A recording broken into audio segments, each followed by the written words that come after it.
Very good morning students.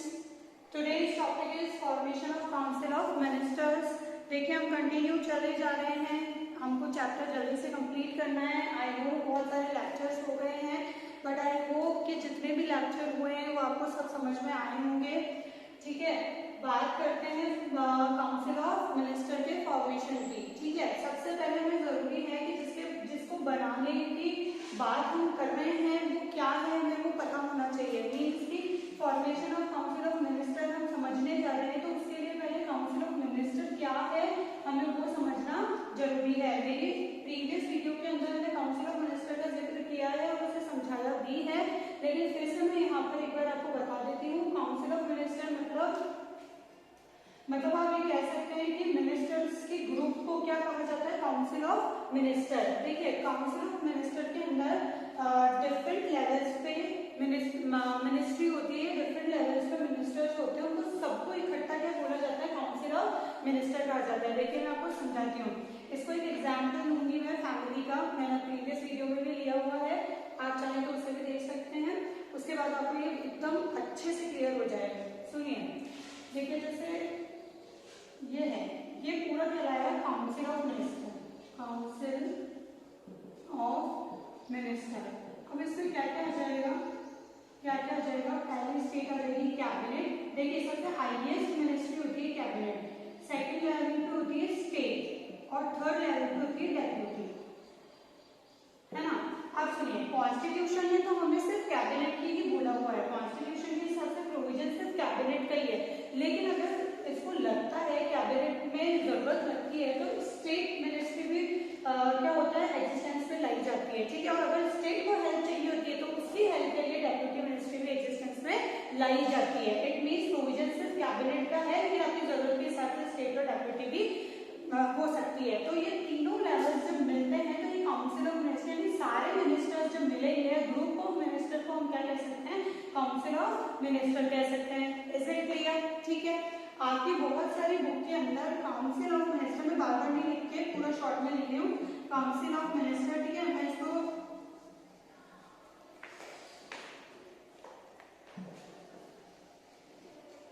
Council of minister है ना, is equals to आपको दिया हुआ है कैबिनेट। बहुत सारे आपके पुराने बुक के अंदर आपको समझ ही नहीं आएगा कि काउंसिल ऑफ मिनिस्टर को रिप्लेस किया हुआ है कैबिनेट से या कैबिनेट को काउंसिल ऑफ मिनिस्टर से, तो इसके पीछे क्या कारण है वो मैं आपको बता देती हूँ।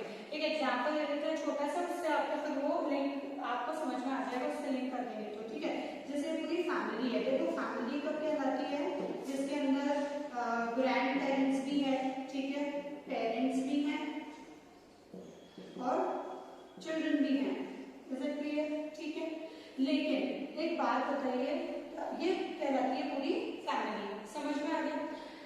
अब सुनिए, ऐसा तो जरूरी नहीं होता ना कि हर फैमिली में ग्रैंड पेरेंट्स भी हो। मान लीजिए चलिए इसके अंदर अपन अंकल आंटी भी ऐड कर लेते हैं, ठीक है, अंकल आंटी भी ऐड कर लेते हैं, ठीक है, लेकिन हर फैमिली में अंकल आंटी हो, ग्रैंड पेरेंट्स, ऐसा जरूरी नहीं होता। बहुत सारी फैमिली होती है, बहुत सारी फैमिली होती है, ये तो जैसे जॉइंट फैमिली होती है ना, तो बहुत सारी फैमिली होती है जिसके अंदर क्या होते हैं, सिर्फ क्या होते हैं, पेरेंट्स होते हैं और बच्चे होते हैं, ठीक है, या बच्चा ही होता है, ठीक है। तो अब सुनिएगा, जब है ना पूरे के पूरे सारे मेंबर्स हो तो इज इक्वल्स टू फैमिली करेंगे, लेकिन जिस फैमिली में है ही पेरेंट्स, जिस फैमिली में सिर्फ है ही पेरेंट्स, तो वो क्या फैमिली नहीं कहलाएगी ना, ऑफकोर्स, ठीक है। तो इसी से अब आप ये समझिए कि जहां पर ये पूरी ज्वाइंट फैमिली हो गई कि कैबिनेट भी है, स्टेट भी है, डेप्यूटी भी है, तो all over council of minister कहलाएगा। लेकिन हमें प्रोविजन जो कॉन्स्टिट्यूशन ने दे रखा है वो सिर्फ किसका दे रखा है, कैबिनेट का, ठीक है। मान लीजिए कहीं पे सिर्फ कैबिनेट ही है, सिर्फ कैबिनेट ही है, तो वो is equals to council of minister नहीं हुई क्या, हुई ना, क्योंकि उस काउंसिल ऑफ मिनिस्टर के अंदर ये दोनों लेवल्स अभी है ही नहीं, ये है ही नहीं, समझ में आ रहा है? जैसे यहाँ पर ग्रैंड पेरेंट्स है ही नहीं, अंकल आंटी है ही नहीं, समझ आ गया? तो बिल्कुल वैसे ही आप समझ लीजिए कि कहीं कहीं आपकी बुक के अंदर फॉर्मेशन ऑफ कैबिनेट ऐसा ही सेम दिया हुआ है कि काउंसिल ऑफ मिनिस्टर, ठीक है ना, तो वो इस वजह से है, ठीक है। पहले तो वो डाउट आपका मैंने क्लियर कर दिया, ठीक है। फिर अब हम काउंसिल ऑफ मिनिस्टर को समझ रहे हैं, तो समझ लेते हैं। काउंसिल ऑफ मिनिस्टर मैंने आपको बता दिया कि काउंसिल ऑफ मिनिस्टर के अंदर डिफरेंट लेवल्स पे मिनिस्ट्री होती है, जैसे कि कैबिनेट मिनिस्ट्री जो कि सबसे हाईएस्ट मिनिस्ट्री कही जाती है या है, कही तो जाती है कैबिनेट मिनिस्ट्री के अंदर जितने भी इंपॉर्टेंट वो ही क्या करते हैं, बैठते हैं, अटेंड करते हैं। कैबिनेट में ठीक है, मैंने आपको कहा इनको वैसे तो मिनिस्टर सारे इंपॉर्टेंट है, लेकिन जैसे बड़े कोई मुद्दे पे बात होती है तो कैबिनेट के अंदर खुद कौन बैठते हैं, प्राइम मिनिस्टर। खुद कौन बैठते हैं, प्राइम मिनिस्टर। देखिए भूलिएगा नहीं कि प्राइम मिनिस्टर भी मिनिस्टर ही है, ठीक है। और head of council of minister कौन होते हैं, प्राइम मिनिस्टर होते हैं। Is it clear? अब सुनिएगा, कैबिनेट को खुद कौन हेड करते हैं, प्राइम मिनिस्टर। समझ में आ रही है बात, ठीक है। अब इसके अंदर देखिए आपका लास्ट पॉइंट दिया हुआ है formation of council of minister का, ठीक है। उसके अंदर आपको दिया हुआ है categories of ministers, council of minister और कैबिनेट मिनिस्टर। वही मैं आपको यहाँ समझा रही हूँ सबसे पहले कि काउंसिल ऑफ मिनिस्टर के अंदर डिफरेंट लेवल्स पे क्या होते हैं, मिनिस्टर्स होते हैं, जैसे कि कैबिनेट, दूसरा मैंने आपको बता दिया स्टेट, और तीसरा मैंने आपको बता दिया डेप्यूटी, ठीक है। बट क्या है कि जरूरी नहीं है कि डेप्यूटी वही हो, ठीक है। वैसे आपको ज्यादातर कैबिनेट और स्टेट को देखने को मिल जाएगा डेप्यूटी इफ रिक्वायर्ड, अगर स्टेट को लगता है कि उसे जरूरत है तो भी डेप्यूटी होता है, ठीक है। तो आपको ये तो पता चल गया सबसे पहले कि काउंसिल ऑफ मिनिस्टर किसको कहते हैं। अब इसकी फॉर्मेशन देखते हैं, क्लियर। तो सबसे पहला पॉइंट आपको देखना ऐसा लगेगा कि यार हम पावर्स और फंक्शंस ऑफ प्राइम मिनिस्टर ही पढ़ रहे हैं, तो ऑब्वियस है वैसा लगना। क्यों? क्योंकि इसका हेड कौन है, प्राइम मिनिस्टर। तो प्राइम मिनिस्टर के जो पावर्स और फंक्शन है उसके जैसा ही होगा ना ये, कि वो फॉर्म कैसे करता है प्राइम मिनिस्टर के जो पावर्स हैं, क्योंकि वो ही क्या बना रहा है, पूरी मिनिस्ट्री बना रहे हैं, तो वो सेम ही लगेंगे आपको। देखिएगा सबसे पहले है दिया हुआ है appointment of the prime minister, क्योंकि काउंसिल ऑफ मिनिस्टर को हेड करने वाले कौन है, प्राइम मिनिस्टर है। तो प्राइम मिनिस्टर का तो सबसे पहला पॉइंट होना जरूरी ही है अगर हमें काउंसिल ऑफ मिनिस्टर को फॉर्म करना है तो सबसे पहले किसका अपॉइंटमेंट होगा, प्राइम मिनिस्टर का। हम पढ़ चुके हैं कि प्राइम मिनिस्टर को प्रेसिडेंट अपॉइंट करेंगे, ठीक है। According to the section 75 of the Indian Constitution, the President appoints the Prime Minister and other ministers are appointed as per the advice of Prime Minister by the President. देखिए सबसे पहले कौन appoint होंगे, सबसे पहले अपॉइंट होंगे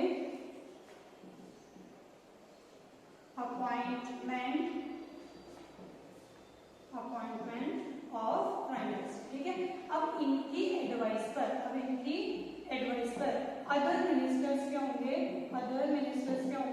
appoint होंगे, ठीक है। अपॉइंट कौन करेंगे, प्रेसिडेंट, ठीक है। The president appoints the prime minister. Appointment of the ministers bye the prime ministers. अब देखिए सबसे पहले मैं आपके लिए ऊपर वाला पढ़ देती हूँ।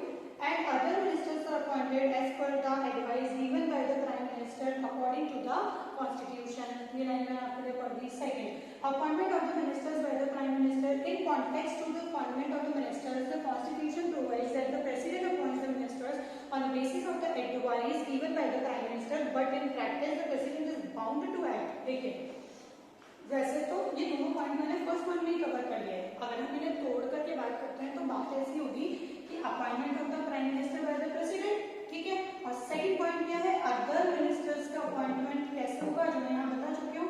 अदर मिनिस्टर्स का अपॉइंटमेंट कैसे होगा, एडवाइस पर किसकी, प्राइम मिनिस्टर की। और प्राइम मिनिस्टर जो भी एडवाइस देगा, एक्चुअली रियलिटी के अंदर क्या है कि प्रेसिडेंट बाउंड है, मतलब बनाना ही पड़ेगा जो भी प्राइम मिनिस्टर कहेगा, भले अपनी मुंह से भले इस प्रोसेस को करने वाला प्रेसिडेंट है, लेकिन वो सिर्फ वही करेगा जो प्रेसिडेंट उसको एडवाइस देंगे। समझ में आ गया? तो प्राइम मिनिस्टर जो भी एडवाइस करेंगे, प्रेसिडेंट बाउंड है उन्हें वो मिनिस्टर बनाने के लिए, ठीक है। थर्ड बात हम करते हैं distribution of portfolio among the ministers. After the formation of the council of minister, the most tedious task of allocation portfolios to various ministers is performed by the prime minister. Tedious मतलब tough, है ना। Difficult work क्या आता है, ठीक है। Prime minister appoint हो गए, सारे मिनिस्टर्स अपॉइंट हो गए, अब उनको वर्क डिस्ट्रीब्यूट करना है, उनको पोर्टफोलियो देना है, तो वो एक थोड़ा सा टेडियस वर्क होता है, ठीक है। In constitutional viewpoint, the Prime Minister has the entire power in this regard, but in practice, the Prime Minister has to consider various issues before allocating the portfolio. ठीक है, कॉन्स्टिट्यूशन के basis पर तो सारी की सारी पावर प्राइम मिनिस्टर के पास है कि वो जो काम चाहे जिस मिनिस्टर को दे सकता है, पर in practice but in reality वो कुछ भी डिस्ट्रीब्यूट करने से पहले उसको बहुत सारे इश्यूज को अपने व्यू में रखना पड़ेगा, कंसिडर करना पड़ेगा, उसके बाद ही वो अपना जो पोर्टफोलियो है वो अलग जो मिनिस्टर्स उसमें डिस्ट्रीब्यूट करेंगे, ठीक है। बात करते हैं next qualification required qualified to become a minister. बहुत ही इंटरेस्टिंग है, मिनिस्टर बनने के लिए क्या क्वालिफिकेशन चाहिए होती है। बहुत अच्छा, क्या दोनों हाउसेज में से किसी एक हाउस का मेंबर होना जरूरी है, यानी लोकसभा या राज्यसभा दोनों में से किसी एक हाउस का मेंबर होना जरूरी है। लेकिन मैम अगर वो दोनों में से किसी हाउस का मेंबर नहीं है तो क्या होगा, तो ये होगा कि उसको मिनिस्टर बना दिया जाएगा, ठीक है, but with in 6 months, I think 6 months ही है, मैं चेक कर लेते हैं, yes, विद इन 6 months उनको फिर लोकसभा या राज्यसभा का मेंबर बनना पड़ेगा। मतलब आपने उनको as a minister council of minister में ले लिया, अब जब से उनको लिया है तब से लेकर के 6 मंथ तक उनको मेंबरशिप लेनी पड़ेगी, वो एलिजिबिलिटी गेन करनी पड़ेगी कि जिसमें से वो लोकसभा या राज्यसभा का मेंबर बन जाए। इन केस वो नहीं बन पाता तो रिजाइन करना पड़ेगा। समझ में आ गया? तो क्वालिफिकेशन के नाम पर क्या चाहिए, क्वालिफिकेशन के नाम पर क्या चाहिए, एलिजिबल होने चाहिए, एलिजिबल होने चाहिए किसमें से, दोनों हाउसेज में से किसी एक हाउस के मेंबर जो हैं वो होने ही चाहिए। समझ आ गया? नेक्स्ट पॉइंट पढ़ते हैं फिर, oath taking by the minister, शपथ ग्रहण करना, ओथ मींस शपथ, ठीक है, तो शपथ ग्रहण करना मिनिस्टर के द्वारा। देखिए सबसे पहले क्या हुआ, प्राइम मिनिस्टर को अपॉइंट किया, प्राइम मिनिस्टर की अदरवाइज से प्रेसिडेंट ने किसको अपॉइंट किया, अदर मेंबर्स को अपॉइंट किया, ठीक है। अब अपॉइंट तो कर दिया, अपॉइंट होने के लिए क्वालिफिकेशन क्या चाहिए, तो क्या चाहिए कि भाई दोनों हाउसेज में से किसी एक का मेंबर होना चाहिए। नहीं है मेंबर, नहीं बन पा रहा, मतलब नहीं है मेंबर, तो उनको मौका दिया जाता है कि 6 महीने के अंदर अंदर मेंबरशिप ले लो। अगर वो भी नहीं ले पाए तो फिर आपको क्या करना पड़ेगा, रिजाइन करना पड़ेगा, ठीक है। पोर्टफोलियो में डिवाइड कर दिया। अब oath taking by the minister से बोल रहा है कि काउंसिल ऑफ मिनिस्टर्स और प्राइम मिनिस्टर जो है वो अपनी शपथ ग्रहण समारोह होता है, शपथ लेते हैं, ठीक है, and in front of the president. देखिए किसके सामने, ऑब्वियसली प्रेसिडेंट के सामने। प्राइम मिनिस्टर और बाकी मिनिस्टर्स जो हैं वो शपथ ग्रहण करते हैं और उनको शपथ ग्रहण कौन करवाते हैं, प्रेसिडेंट। कौन करवाते हैं, प्रेसिडेंट। बहुत ही छोटा सा पॉइंट था। Tenure of the council of minister, बहुत ही इजी सा पॉइंट है। काउंसिल ऑफ मिनिस्टर का टेन्योर कितना है, वैसे तो इनका टेन्योर कोई निश्चित नहीं है क्योंकि ये तब तक ही ऑफिस में है जब तक कि पार्लियामेंट जाती है। जब तक पार्लियामेंट का कॉन्फिडेंस इसमें है, उनको लगता है कि हाँ मिनिस्टर्स अपना काम बखूबी कर रहे हैं, तब तक ये अपने ऑफिस में सेफ है। लेकिन जिस दिन पार्लियामेंट को लग गया कि नहीं नहीं कुछ तो गड़बड़ है, कोई तो घोटाला चल रहा है, और वो जो लोकसभा है वो तो क्वेश्चन भी कर सकती है और रिमूव भी कर सकती है, लेकिन राज्यसभा सिर्फ क्वेश्चन ही कर सकती है। ये मैं आपको लोकसभा राज्यसभा में बता चुकी हूँ, ठीक है, फिर से बता देती हूँ। तो तब तक अपने ऑफिस में है जब तक पार्लियामेंट जाती है। वैसे अगर फॉर्मली पूछा जाए तो जितना टेन्योर लोकसभा का उतना टेन्योर किसका, काउंसिल ऑफ मिनिस्टर का। तो लोकसभा का क्या था, 5 ईयर्स, तो काउंसिल ऑफ मिनिस्टर का कितना होगा, 5 ईयर्स, ठीक है।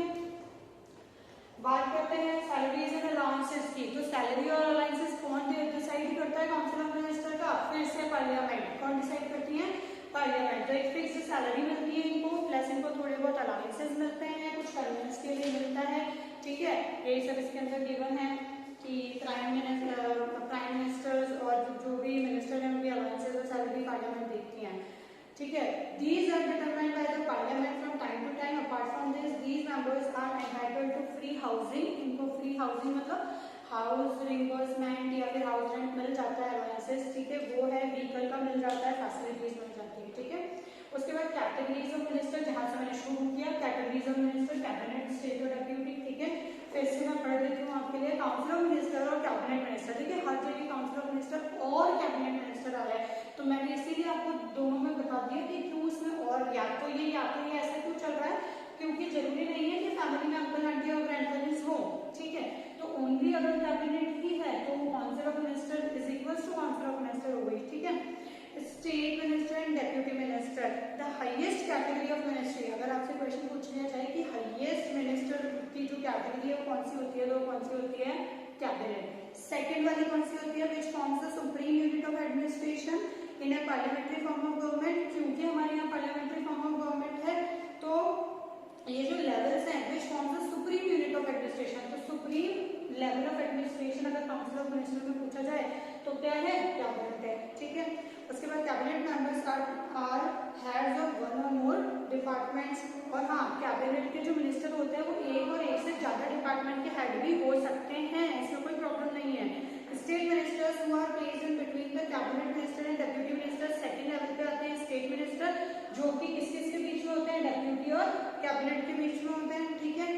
of the second category. These are associated with special departments and sometimes they work as independent heads of these respective departments.